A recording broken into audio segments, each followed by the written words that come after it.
प्रावधानों को आपके सामने और आपके माध्यम से ये सदन के सामने और देश के सामने रखना चाहता हूं।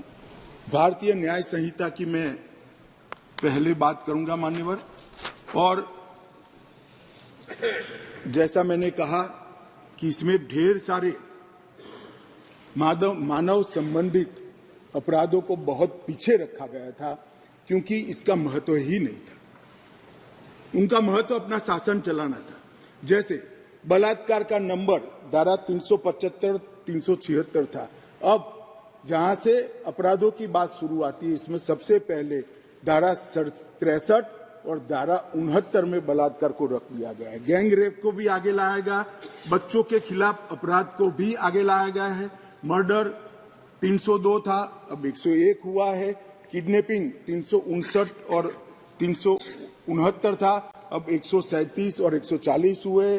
ट्रैफिकिंग 370, 370A था, अब 143 और 44 हुए।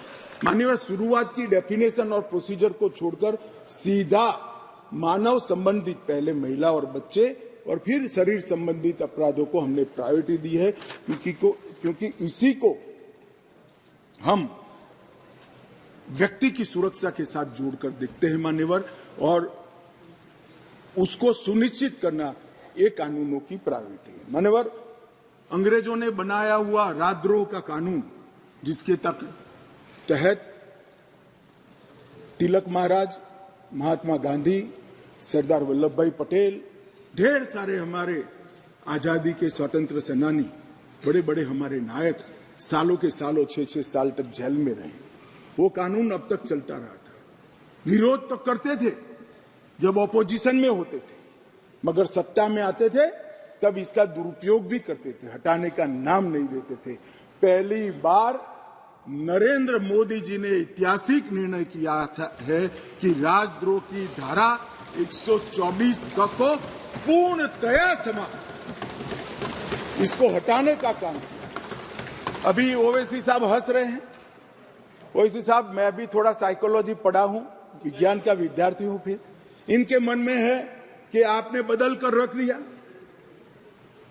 मान्यवर, मैं कहना चाहता हूं, हमने राजद्रोह की जगह देशद्रोह की स्थिति रखी। अब ये देश आजाद हो चुका है, लोकतांत्रिक देश है। शासन की टीका तो कोई भी कर सकता है, किसी को भी करने का अधिकार है। इसके लिए इस देश में अब किसी को जेल में नहीं जाना पड़ेगा, चाहे हमारा शासन। मैं फर्क समझाता रहा हूं, जो बड़े कटाक्षमय तरीके से ओवैसी साहब हंस रहे हैं इसलिए, मगर इस देश के खिलाफ कोई बोल नहीं सकता, इस देश के हितों को कोई नुकसान कर नहीं सकता। इस देश के झंडे, इस देश की सीमाएं, इस देश के संसाधनों के साथ अगर कोई खिलवाड़ करेगा तो निश्चित रूप से उसको जेल में जाना, और जेल में जाना चाहिए। मानिए, ये हमारी सरकार का थ्रस्ट है। इस देश की सुरक्षा किसी भी की सुरक्षा से सबसे ऊपर होनी चाहिए, सुप्रीम होनी चाहिए, सबसे पहले राष्ट्रपति। इसलिए जो लोग राजद्रोह हटाकर हम देशद्रोह की धारा लाए हैं, इनको अपने विचारों के कपड़े पहनाने का प्रयास करते हैं। इसलिए मैं इस पर डिटेल में बात करता हूं। मान्यवर, आईपीसी 124C, उसमें शब्द प्रयोग था सरकार के खिलाफ की गई बात। मेरी बात ध्यान से सभी सदस्य सुने। अंग्रेजों ने बनाए हुए कानून में लिखा था 124C, सरकार के खिलाफ की गई बात। बीएनएस धारा 152 जो इसकी जगह आई है, भारत की संप्रभुता, एकता और अखंडता को तोड़ने वालों पर इस धारा का उपयोग है। वहां सरकार शब्द प्रयोग है, यहां देश है, भारत शब्द प्रयोग है।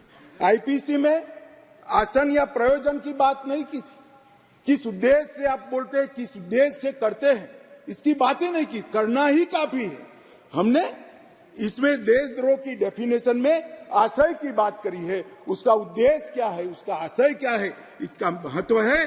अगर उद्देश्य देशद्रोह का है तो इसको कठोर से कठोर दंड मिलना चाहिए, और उद्देश्य अगर शासन का विरोध करना है तो उसको दंड नहीं मिलना चाहिए, उसको वाणी स्वतंत्रता का अधिकार है। अब घृणा और अवमानना, शासन की अवमानना, शासन की घृणा करना, तिरस्कार करना, इसको हटाकर हमने शब्द प्रयोग क्या किया है?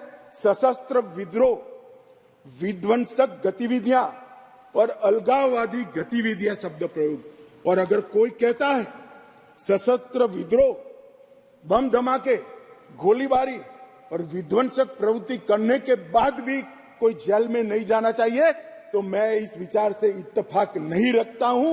ये जेल में जाने ही चाहिए, सजा होनी ही चाहिए। इस देश में किसी को यह अधिकार नहीं मिला। मान्यवर, मैं इसलिए कहता हूं कि कुछ लोग ये नए इनिशिएटिव को अपना कलर देने का प्रयास कर रहे हैं, मगर आपका कलर, आपकी सोच, आपके विचार, आपकी नजर आपको मुबारक हो। हम तो संविधान की स्पिरिट को लेकर आगे चलने वाले लोग हैं। देश के खिलाफ जो कुछ करेगा उसको जरूर सजा होगी, ऐसा कानून में होना चाहिए। मान्यवर, आज मैं इतना ही कहना चाहता हूं कि हजारों स्वतंत्र सेनानी जो राजद्रोह की कलम के तहत अपने जीवन के स्वर्ण काल जेल में काटे, देश को आजादी दिलाने के लिए, अंग्रेजों को देश में निकालने के लिए, आज नरेंद्र मोदी सरकार के इनिशिएटिव से इनके आत्मा को एक प्रकार से जरूर संतुष्टि मिलेगी कि आजाद भारत की आज ये अन्यायी प्रोविजन को मान्यवर, हमने महिलाओं और बच्चों की सुरक्षा के लिए भी ढेर सारे प्रोविजन किए हैं। मान्यवर, भारतीय न्याय संहिता में एक नया चैप्टर महिलाओं और बच्चे के प्रति अपराध हमने ऐड किया है। इस विधेयक में 18 वर्ष से कम उम्र की महिला के बलात्कार से संबंधित प्रोविजन में हम बदलाव कर रहे हैं।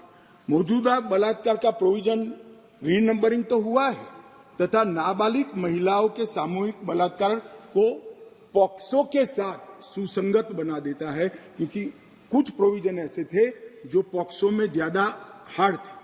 जिनको फेवर करनी थी वहां पुलिस स्टेशन में पॉक्सो अप्लाई नहीं किया जा सकता है। अब पॉक्सो अप्लाई करे न करे, बलात्कार करने मात्र से पॉक्सो की सभी धाराएं ये न्याय संहिता के माध्यम से लागू हो जाएगी और उनको सजा। आयु का अधिकार आधारित वर्गीकरण ठीक नहीं था। क्रमशः 18, 16 और 12 वर्ष की उम्र के नाबालिगों के बलात्कार के लिए हमने अलग अलग सजा का निर्धारण किया है।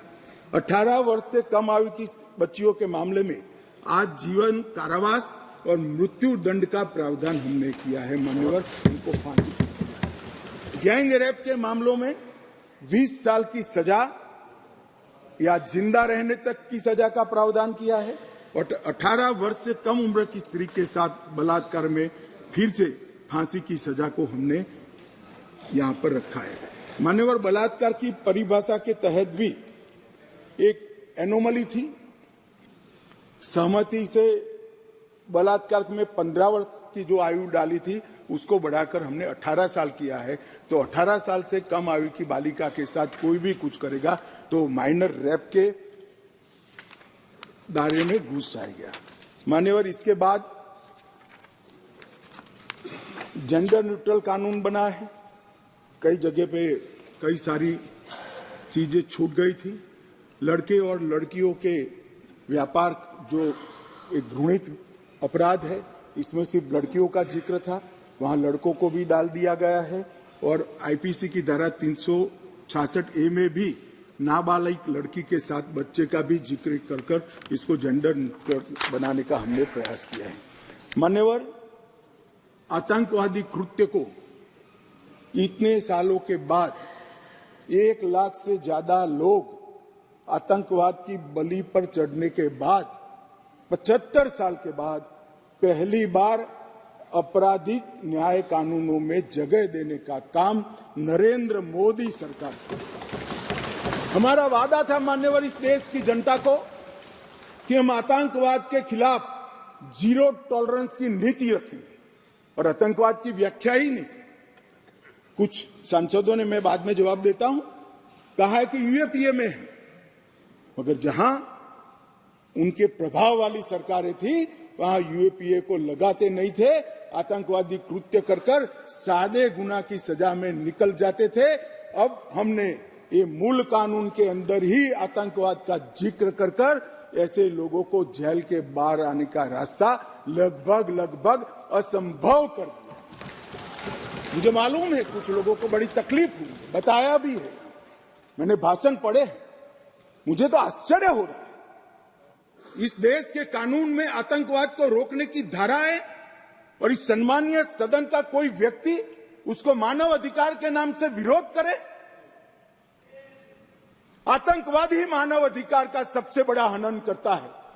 जो आतंकवाद फैलाता है, आतंकवादी कृत्य करता है, जिसका जो विक्टिम होता है, इसके मानव का अधिकार का हनन आतंकवादी कृत्य करने वाला व्यक्ति करता है और उसको कठोर से कठोर सजा मिलती है। और मैं तो आश्चर्यचकित, मैं यहां बैठा होता तो टोकता भी, रोकता भी, प्रयास भी करता कि इसको सदन के रिकॉर्ड का हिस्सा न बनने दिया। आप एक्सपोज हो रहे हो, मगर मैं था नहीं, मैंने पढ़ा।